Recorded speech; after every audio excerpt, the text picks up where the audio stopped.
I don't know how to start this video, so I'm going to start out by saying, for those of you who do not know Alex, Alex is my guinea pig that I have had for 2 years, and I extremely love her so much.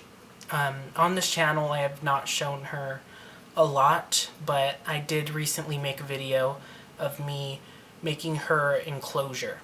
One day my sister came home with an animal. It was very small, and I had no idea what this animal was. It wasn't a bunny, it wasn't a hamster, it was just an animal that looked different from all of those. So I didn't know what a guinea pig even was that day until I did learn what a guinea pig was. My sister named her Alex, and she's kept that name ever since. So I already talked about this on the enclosure video, but one thing led to another, and Alex was mine, and I've had her for 2 years. So every day I wake up and I hear her squeaking, and she is excited for the day. I'm excited for the day. She makes me excited for the day. Alex and I have gone through a lot. I bought her a store-bought cage, which was a mistake that I had made, but I learned a lot about guinea pigs, so I have built her a massive enclosure on one of my recent videos, and I'm glad she has got to use it and be in there even for a few weeks. She is a very happy guinea pig, and she was so joyful and so good, and I love her so much. But the title of this video, something happened with Alex. One morning I woke up to the sound of Alex in pain, and I went to go check up on her, and she seemed like she was having trouble trying to pass. I was kind of horrified because I've never heard her sound like that before. I've never heard that noise from her before, and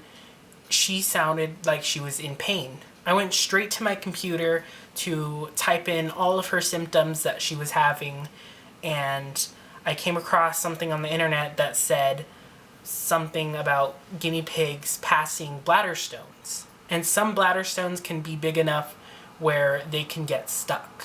I looked up what could help pass the bladder stone in guinea pigs, and I found something on the internet that I did.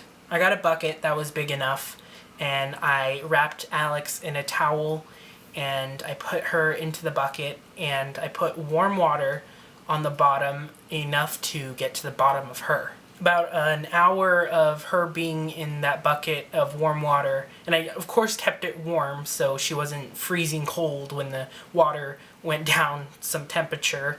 But an hour has passed and nothing, she wasn't passing anything, so I took her out and I wrapped her in a new towel to dry her off, and I placed her in her enclosure, and I went back to my computer to start typing in more stuff that could be wrong with her. After a while, in the corner of my eye, I see her crawl out of the towel and go into her hideaway. And I went to go pick up the towel, and I saw that she had passed a lot. Now in my mind, I was very happy that she had passed that much, because I can't imagine, that must have been painful for her.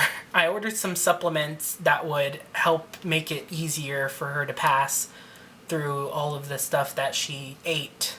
But then the day went by normally because everything seemed fine. She seemed that she wasn't, in extreme pain or anything. She seemed fine. She was acting normal. The next morning I wake up to check on her, only to find that she passed a little bit of blood that night. I was more concerned than terrified because she wasn't in any extreme pain. She was just uncomfortable at that point. Of course, I did so much research that day. I learned about UTIs, I've learned about bladder stones, and I've learned about everything that has to do with digestion. Now at that time, I wasn't in any condition to take Alex to the vet. But the next day I did have a COVID-19 test, which if that came back as negative and I didn't have COVID, then I would have, of course, taken her to a vet. But the time before that, I made her as comfortable as I could. The day before yesterday, I woke up really early and I got dressed and I went to go take the test. Came back home and Alex was gone. The past few days, I have been wondering if I could have done more for Alex. And yes, there always is more that I could have done. And anyone in this situation, yes, there is always more that you could have done. You will ask that to yourself after they are gone. But you really do all that you could. I really think Alex saved me from 2020. She was my companion that whole year, and she was actually the reason I got up every day to be so excited for the day, and it makes me so happy that she has someone to depend on, and I am there to help her with whatever she needs, to comfort her and give her food and make her happy, give her treats and give her gifts. I built a whole new enclosure for her just because, you know, I want the best for her and I love her so much. And through 2020, despite everything bad happening in the world, I really needed that. Alex showed me how much love I could put into one animal, and I had so much love for her. I would talk to her like a real person. I would, if I saw an amazing show, I would tell her all about it. Every morning I would tell her good morning. Every night I would tell her good night. And it made me happy that I had someone to talk to. I talked to my guinea pig, and that made me it's like therapy. And I'm really glad that me and her got to be together. And I'm really happy that I spent my 2 years with her. Alex knew where her food was. Every time I would open my fridge, she would come to the corner of her enclosure and squeak and beg for a snack. She would beg for food. She would beg for a snack. Anything that, you know, would go into her tummy, she would squeak for that, and she knew it was in that thing right there. And it made me so happy that she knew where things were. Even though she is gone today, her memory is still keeping me happy, and I really need that right now at this time. And I'm glad I got to know Alex. She was a good guinea pig, and I don't know what I would have done in that space of me for 2020. Oh, I love her so much. Some of you may be asking if I am going to get more guinea pigs. The answer to that is most likely, because as you can see, I've built a whole new enclosure and it's still brand new, and I think that having a guinea pig would be actually a really good idea. But of course I am going to learn more about guinea pigs, and I'm going to make sure I have everything I need. I'm going to make sure I have money for a vet, and make sure I'm prepared for a new guinea pigs, because I've learned that they're good in pairs, which I never gave Alex, but I hope I was one of her friends. Friends. I'm her dad. I'm her guinea pig dad. I'm doing good today. I actually had a good day. Every time I would stop and think of Alex, it made me so happy.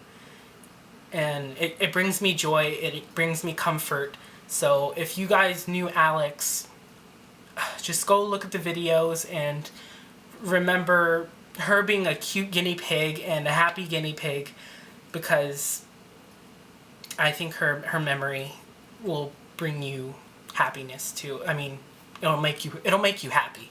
But anyways, I guess that's it for today. Rest peacefully, Alex. I love you. This is your guinea pig dad saying, I love you.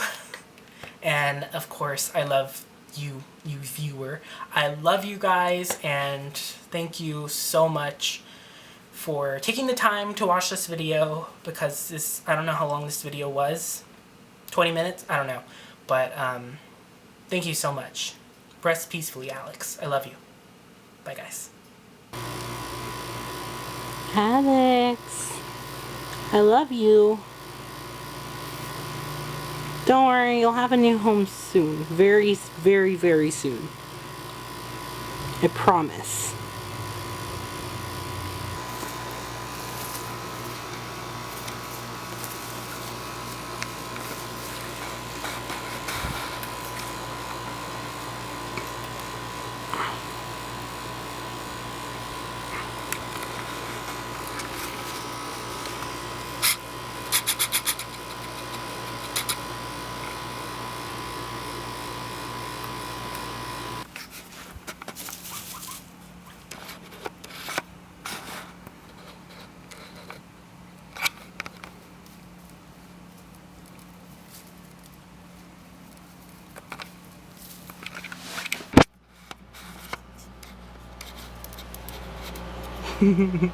Hi.